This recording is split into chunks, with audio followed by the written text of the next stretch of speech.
Shalom Aleichem. Welcome back to part two of Menachem Nissel's SHIDDUCH Survival Tactics. Today's class is called, drum roll please, is What to Look For in a Guy. So once again, a reminder that the presentation that I'm doing is mainly focused on the post-STEM crowd, even though 90% of what I'm saying applies to everyone, both male and female, obviously the male in reverse and female for all ages. But that other 10%, be aware that if I'm saying things that just rub the wrong way with you, that's okay. And you can discuss it with me privately or with your mentor or with whomever you want and figure out how things will work with you in your case, with your situation and your family dynamics and what you're going through and your age group and so on and so forth. So again, today's presentation is generic, and I will do my best to answer the most important questions about what to look for in a young man and in marriage. And I will mention in passing what he should be looking for in you. So obviously this is a crucial question. Who you marry is not just deciding what you're going to be like in your first year of marriage, not even your first 5 years of marriage, but it's going to be your whole life. And as I always like to mention, the last conversation I had with Reb Zachariah Wallerstein, Tzaddik Zechron Livracha, the great Rabbi Wallerstein, as he was driving me to his school from my home where I was staying in Flatbush to Arnava. So we were talking about empty nesters. He, at that point then, was just him and his wife in the house. And we made to each other the comment that if you have a good marriage, so these years are absolutely Gan Eden. It's the most beautiful thing. You're married to your best friend, the person who you love, and that's it. You're happy to be with each other forever and ever. And if your marriage is not good, then those years are truly, truly Gehenna. And yeah, those are the words that he used, truly, truly Gehenna. And I remember at that point then making the simple calculation that most of your marriage, you will be a bubby, a grandmother. It's very simple math. Let's pretend that the average listener gets married and has a kid by 25. That means you're a grandmother by 50. That means that you're not planning to die when you're 75, like duh. So at the age of 75, you will have been a grandmother for 25 years. That's as long as you've been alive when you got married, and you plan to keep on going. So that means that most of your marriage, you're going to be a booby. Think of your grandparents as I'm talking to you. That's what most of your marriage is going to be about. You choose a person that you are going to marry for all of this world, and as we're going to explain in a moment, all of the next world as well. So you got to get this right. You got to find your zivug. You got to find the right person, because this is going to decide every small detail of the rest of your life. This is the most important decision by far that you will ever make. So what should you look for?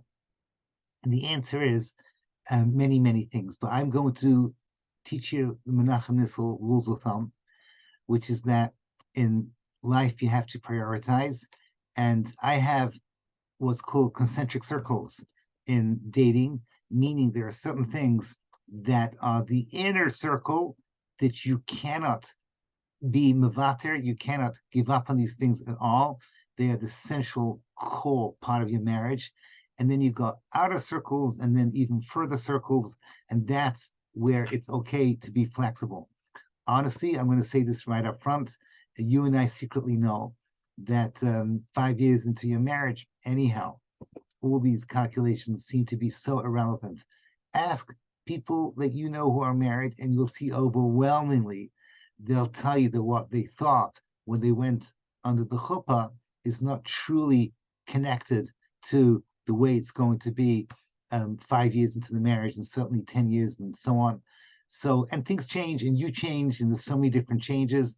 And Hashem runs the world. And we're going to talk about that in my third presentation when we talk about the shadchan and how to look for the guy. But now I'm talking in general about the core values that you need to have in your future marriage. So what I did is I made my own personal list of what I consider for my daughters. And I guess my wife did this when she chose me, I hope. 5 important things, 5 crucial things that I think that my listeners should not be mavati, should not give up on this. This is something that you must 100% have all these 5 before you accept that engagement ring. So let's go through them one by one. Number 1 is that you must respect him, meaning this has to be somebody that you look up to.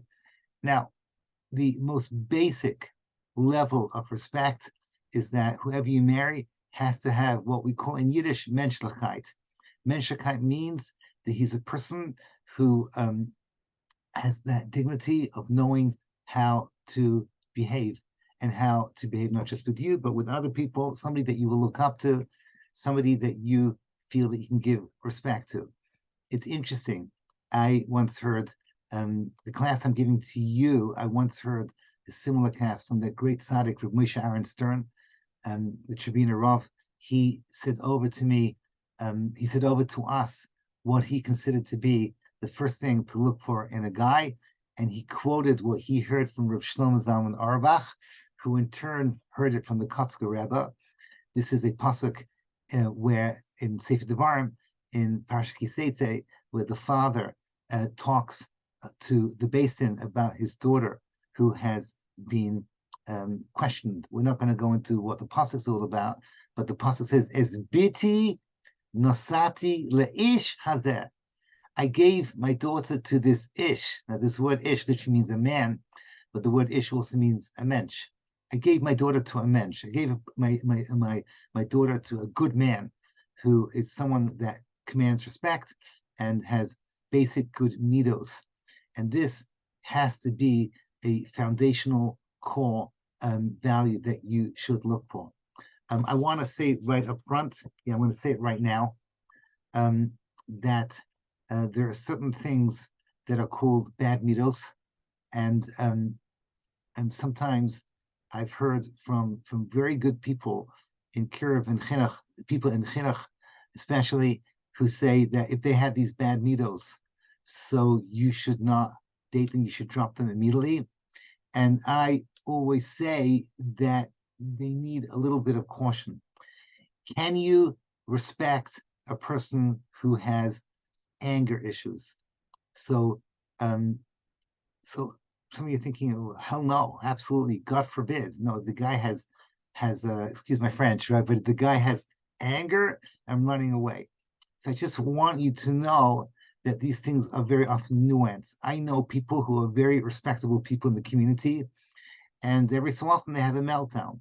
And sometimes it goes with the personality. So for example, there are ladies out there who want this, I think they call them a type A personality. These football player type, take command, decision makers, and they want that, and that's your choice to want that. But very often these people can have anger issues. So it depends what kind of anger issues they have. If they are anger issues that happen on a frequent level and they're severe, so you can't marry such a guy. You cannot marry such a guy. I would not let my daughter do that. But there are other people, let's say once a month, you see that they're in anger mode and you just hunker down and the whole thing lasts for 1 hour. So, and everything about it is great. So that could still be a possibility for you to marry, and you can still respect him, knowing that this is a personality trait that so many people have. And maybe think about yourself. You never, ever get angry, ever. Nothing makes you angry. So just remember that the phrase, I cannot marry someone who has anger issues, is something that has to be treated with nuance and thought through. The other thing that this rabbi who I'm thinking about, he said the other big thing, you have to have someone who always speaks the truth. And here again, this is nuanced. I don't want to get into trouble, but I'm just going to say it the way it is. And I like to think of myself as an honest person. But when my wife asks me why I'm late, do I always tell the truth? Do I sometimes exaggerate? So ask yourself a simple question. Did you ever lie when your parents asked you, why are you late? When you were out with friends and they ask you who you're with? Sometimes you decide, you know what, it's better to lie than deal with the consequences. You are not a liar, but once in a while you lie. Um, how many times have you lied to a traffic cop? I'm not saying that you all have. What I'm trying to make is a point. There are certain people who you cannot trust. They are liars. Their personality is the lying personality. Do not marry them. These people, you cannot feel safe with these people.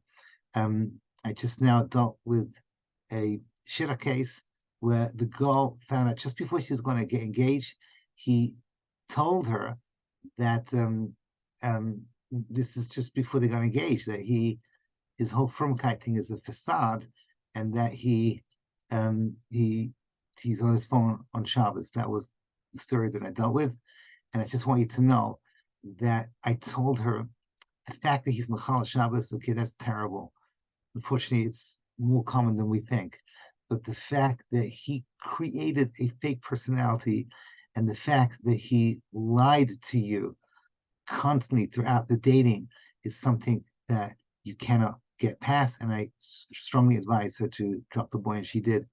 The point I'm trying to make is that these things are nuanced. If someone is, you can still respect someone if he occasionally has anger, occasionally will do this kind of a lie, whatever it is. Um, Another example that I just thinking of is that a boy says to you, "Oh, I never touch a cigarette," and then you find out that when he's with his friends, he had a cigarette. I don't think that's a red line. It could be for you, it is, but guys do that. So what's my point to you is that you have to see a big picture. And this person is constantly working himself, and he's really a good person, and he works on his middos, but he's imperfect. So that could still come under category number one of respect. And I do realize that some of you will disagree on what I just said in the last 5 minutes, and that's okay. The second thing is that you need to be more or less on the same page when it comes to hashkafa. So here I want to say something a little bit. I'm going to throw in hashkafa into this section called hashkafa. I mentioned in my previous presentation the famous questions about Eretz Yisrael versus Chutz La'aretz, out of town versus in town, and kolel versus a long-term kolel versus short-term kolel, out of town versus in town, how much you're going to allow secular influences into your home, all these big questions, they're important. At the end of the day, I'm a rabbi and I taught a lot of you people, and I'm going to say this because I believe in this, that for me, marrying a ben Torah is the most important thing of all, that he is a true ben Torah. And my definition of a ben Torah is not necessarily kolel, because that's not our discussion at the moment. But my definition of a ben Torah is someone who, when he learns, it is the centerpiece of his day. In other words, he values Torah as being the central point of his day, of which everything else he does, how he runs his marriage, how he runs his parenting, how he runs his job, whatever he does, comes from the Beis HaMedrash. If you have a husband who is a ben Torah, then you have everything. Now, that's not our discussion today. It happens to be that 2023, overwhelmingly guys need kolel at least 1 or 2 years after marriage to be a ben Torah. So kolel is a tool to be a ben Torah. Kolel is a finishing school for the zvulans of the world, those people that do go out to work. If you, they should be still kovei itim and proper b'nei Torah. Now, why am I so passionate in having this out there for you? Is because, very simple, because this is your ticket to Olam Haba. And guess what? Olam Hazeh, it's 120 years, max. Olam Haba is not 120 years. It's not 120,000 years. It's not 120 million years. It's not even 120 gazillion years, and I have no idea what a gazillion is. it's forever and ever and ever. That's a lot of time. So your marriage, which is your bias, which is your kedusha, which is your imitation of that bias that's going to be forever, the third Beis Hamikdash, you got to get it right. And you need to marry someone that's going to get you into Olam Haba. How do you get Olam Haba? That's the Gemara in Brachos, page 17a. Nashim b'may zachion. How do women get into Olam Haba? The question of the Gemara is understanding this crucial value that says that if you don't have Torah, then you don't get into Olam Haba. Why? That's not for today. That's not today's discussion. This is Shidduchim classes. But you need Torah to get in Olam Haba. But women are the partners in Torah, just like I mentioned beforehand, Yisachar and Zvulun are partners. So similarly, the husband and wife are partners, and the woman is the enabler, the empowerer, the Shasani Kirtsainai, like God, the empowerer of Torah. And she does this, in the words of the Gemara, in Brachos Yud Zayin, by awaiting her husband and awaiting her children, her sons, when they come home from Cheder, her husband when he comes home from Yeshiva and Kollel. And the idea of waiting for them does not literally mean that she has fresh cookies. It means that she is empowering them to do this. And therefore, if you empower your husband to learn, if for you are passionate that your husband has this 1 hour of learning a day, 2 hours, whatever it may be, whatever you can do, if you're passionate, this is central. This is your ticket to Olam Haba. This is how you get Olam Haba. Interestingly, when your husband dies, he's going to be asked 6 questions when he dies. One of those 6, kavata itum l'Torah. Did you set aside every day time for learning? And yeah, he has to answer yes. He really needs to answer yes. It's very sad when he cannot answer yes. But what do women get asked? You're not obligated in studying Torah. So what do women get asked? They get asked, did you empower your husband to be able to learn for that hour a day?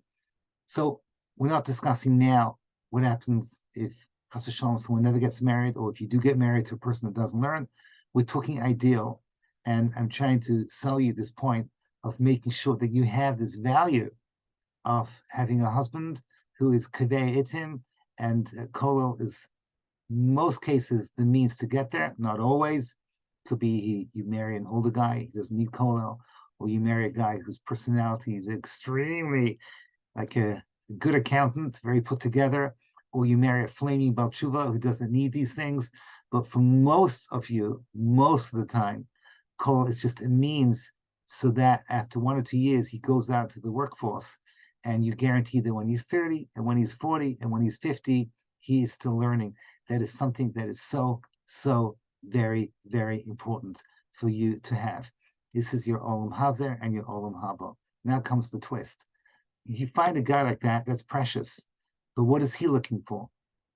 I'm telling you now, obviously, the first thing he's looking for is, once again, is he has to see a girl like Rav Wolbe said to me when I asked him, what should I look for in a girl? So Shlomo Wolbe, the Ali Shar, said to me, Hitrananut, which means joie de vivre, joy of life, someone who's besimcha. Rav Wolbe said it's not easy being a woman. Her life can be very hard, and raising kids and working as well, and a lot of pressure. But if she has simchas chaim, you got everything. But the second thing that a guy looks for is if I'm moser nefesh for Torah, you have to be moser nefesh for the female equivalent of Torah. And as you all know, the Vilna Gaon in his famous letter says that equivalent means sneers. When Vilna Gaon did not make this up, and throughout the Talmud, whenever they talk about an Isha Toiva, a good woman, they say the Isha or Isha Kshera, Rashi always says it's Tsanua. Now, Tsanua does not mean how much of your body you cover. It also means that, and I'm not going to talk about it, it's not my place. I honestly believe that part of Tznius should only be discussed by female teachers and female mentors. But what I can tell you is that there's another side of Tznius, which is the idea of being a private person, and not just that you don't scream to your friends across the road, but just being a person who doesn't flaunt herself as a personality type. And part of that tznius also means that you want a home that is tsanua, that you are not interested in secular values that are precis, whatever that is. I don't have to be explicit, but let's say that you don't look for in movies or in YouTube videos, whatever it is, things that are the opposite of tznius. Just last week, 2 weeks ago, I had a discussion with a student, and she said to me that there's no problem at all for women to go to mixed beaches. So it's embarrassing for me to discuss this, but I sort of asked her, so you go to a mixed beach. I understand I can't go, man can't go, because you're not allowed to look at a woman who's not dressed properly. But you're telling me that when you see a good-looking guy in swimming trunks, there's no thoughts that are 100% and not the way a Tanua thinks. So she didn't answer me, but she knew exactly what I was saying, and she knew that I was right. By the way, this is not me speaking as a Haredi rabbi. In the Bnei Akiva handbook, they forbid women to go to mixed beaches for exactly this reason. So the Bnei Akiva handbook, for those of you that want to know what I'm referring to, is called Kedoshim to you. Okay, so let me go back to my second point. My second point is you need to be on the same page as your future chassan in hashkafa, in your outlook on what is important for you in terms of building your Torah home. And I'm recommending that you should do everything you can to marry a ben Torah. And I'm recommending that you look hard into the mirror and say, am I deserving of such a person? And yeah, time for an upgrade, time for you to make that leap to become that woman that gets the right guy. I don't care what your friends will think of you, because you're investing not just into your short-term future, but into your long-term future forever and ever and ever and ever, a lot of evers. So it's worthwhile you being that kind of woman that will get that kind of guy. By the way, those kind of guys who are B'nai Torah can still be a lot of fun. And that brings me to my next point. So far, I said over here, number one is respect. Number two is hashkafa. And number three is you have to be able to laugh together. And this is from my mother. My mother used to, when I used to date, honestly, she used to ask me when I was dating in high school, but let's keep that quiet. She used to like, did you laugh together? Because she always felt that was a symbol of a healthy relationship, is that you can laugh together. It has to be that it's not just a scientific marriage, that it makes sense. Yeah, I feel very much this person's same hashkafa as me. Yeah, I respect this guy, but you don't know how to have fun together. You don't have to have a pillow fight, but you have to have the theoretical possibility of having a pillow fight, or the equivalent, knowing how to laugh and to enjoy each other's company in the good old-fashioned sense. Another thing, and this is included in the first one, respect, but I just want to bring it out as the fourth category, and that is feeling safe. Now, I want to explain to you what I mean by that. I know this is like old school, what I'm saying, but yeah, I guess I'm a little old school. You should feel safe that your future husband is going to be always there for you. You should feel safe that your husband's going to be there for you when you occasionally crash. It could happen after childbirth. It could happen in life. Women have ups and downs, so do men.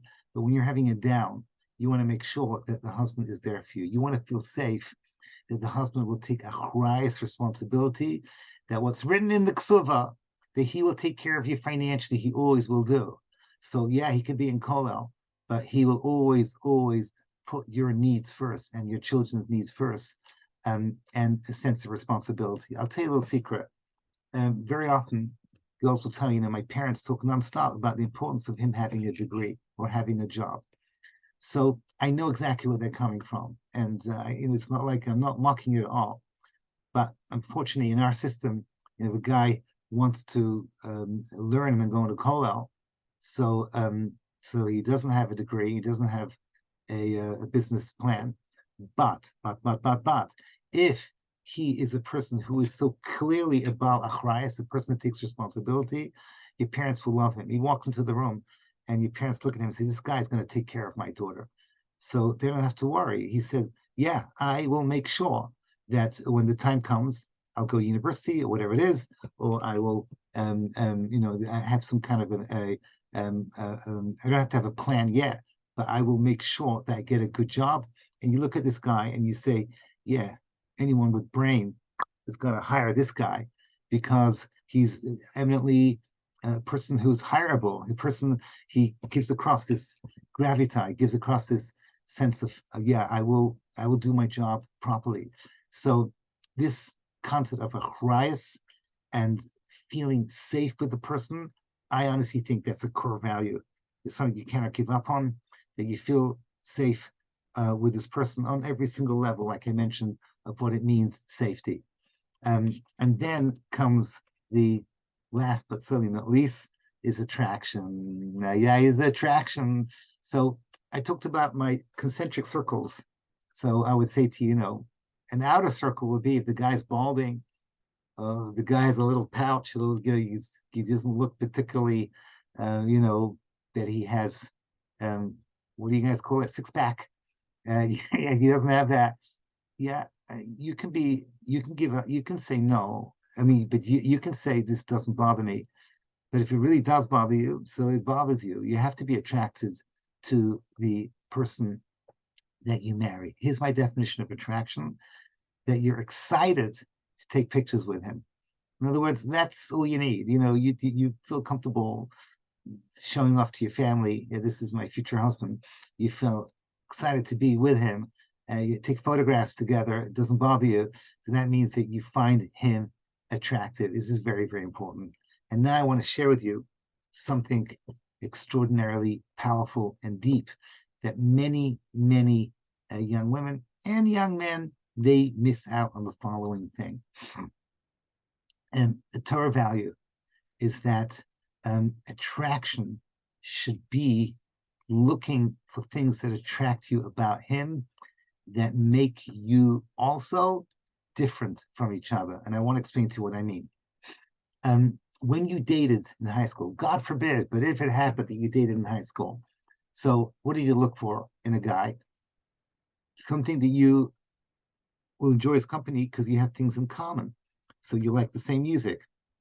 You both like to go hiking together, whatever it may be. You both like to play Scrabble, whatever it may be, whatever it is that you like to do. But you look for a partner in high school dating, which is the whole secular dating mentality of things that you have in common. But for a Torah marriage, you want him to be different from you. And this is what's going to make your marriage spectacular. It's going to make your bias the proper bias, that the male and the female that make up the bias are very different from each other. I just want to show you where this comes from. And then I'll explain to you in greater detail how this works out in practice. Did you ever think of the following thing? What is in history the most important shidduch? So the answer is the first one that's spoken out in detail in the Chumash. The first is always the Iker, and the first is Yitzchak and Rivka. So Eliezer, Eved Avram, was the one that did all the hard work. God willing, in my next presentation, we're going to talk about Yitzchak's role as the davener. We're going to talk about davening in my next presentation. But for the moment, let's focus on Eliezer. Eliezer comes and says, who should my master marry? And he looks for one thing and one thing only. He looks for the midah of gemilus chasadim, right? Gemilus chasadim. By the way, I'm not going to explain properly now, but gemilus, the word gamal, which is camels, is definitely related to gemilus chasadim. Rivka was off the chart. She scored a 10 in gemilus chasadim. This is for my master. Why? Why not anything else? Why didn't he want to see how she davens? Why didn't he want to see about how she deals with a nisayon, with a test? No, just chesed and chesed only. The answer is, and this is brought down in Sifri Chasidus. I saw this in the writings of the Talmud Rabbah, because Yitzchak was a 10 in Gevura, in the inner world and inner strength, and he needed to marry a 10 in Chesed. So they were literally opposites in their midos, in their characteristic. Yitzchak was the blind Av, who was focused on building inner walls, the idea of self-control, the idea of digging wells into his inner essence to provide his future generations with the ability to say no and the ability to overcome temptation.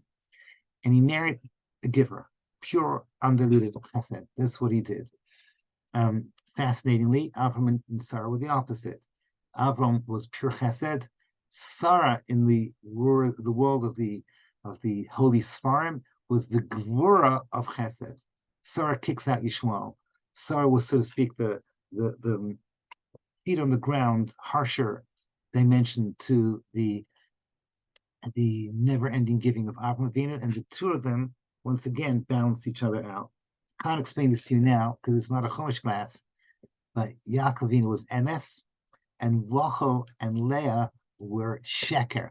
Oh my gosh, shock, Sheker. They were lies. No. What Rachel and Leah were, they were the Kedusha in Sheker, which means that they would, for example, Rachel Amenu, Rachel would lie would basically trick her own father by stealing the idols, the trophim. And this whole maneuver was a characteristic that was the extreme opposite of Yaakov, who was pure emes. So you have the Avos and the Amos being total opposites. Now I want to share with you something very interesting.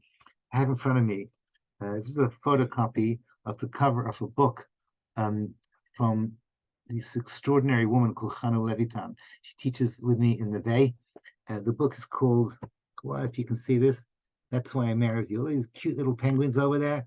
You've got the extrovert and you've got the introvert, two opposite personalities. And she explains why these make the best marriages. She's a marriage therapist. And she has over here, she talks about 10 personality differences. You don't have to agree with the list. You have one's the spender, one's the saver, one's the extrovert, one's the introvert. One is emotional, one is intellectual, faster paced, slower paced, more affectionate, less affectionate. You know, I have a couple. She drove me crazy. She came from she was an amazing woman, but she comes from a Russian family.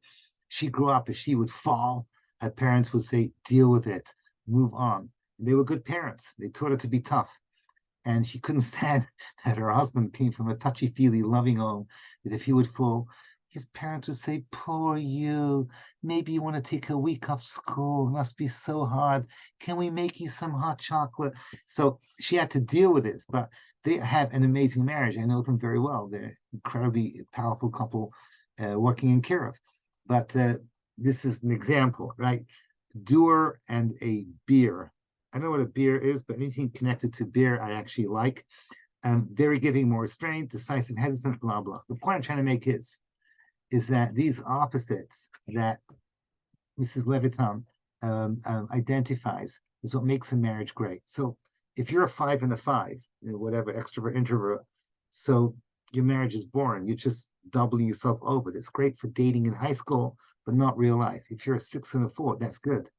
7 and 3, that's a really tough one. And 8 and 2 is ready. You probably need marital therapy. By the way, those of you that know my marriage, so my wife and I are actually very, very different personality-wise. I would probably a 7 and a 3. 10 and a 0, that's the Avos and the Amos. They're the ones that build Klal Yisrael. When you're building Klal Yisrael, so you have a 10 and a 0, and they were such enormously huge, big, powerful, kadosh people that their marriages were perfect as 10s and 0s. You and I cannot pull that off, and therefore it's better like a 7 and a 3. But the point I wanted to make to you in this section called attraction is that it's important to recognize, to be attracted in personality with people who are different from you. That creates a very, very healthy and exciting and vibrant marriage. Again, hashkafically, you're on the same page. So I just wanted to finish off with one more story. This is a great story. This is the cutest story ever. And apparently it's even true. Once upon a time, there were 2 people that had both suffered personal tragedies. A man lost his wife, a woman lost her husband. They lived in the same community, and they were already, I guess, hovering around the age of 40, late 30s, 40. and they were both looking for Zivug Rishon, and the rumor mill said they are perfect for each other. They are perfect for each other. So she heard about this guy, and he heard about her, and they knew that they would be going out. There's too much, everyone was saying this is such a great shidduch. And one day, she is giving her kids a bath, and she is having problems with her, I don't know. She's living alone with her kids, bathing the kids, and she has a broken toilet, and there's like water gushing out from the toilet. She doesn't know what to do with it, and the phone rings. Phone rings.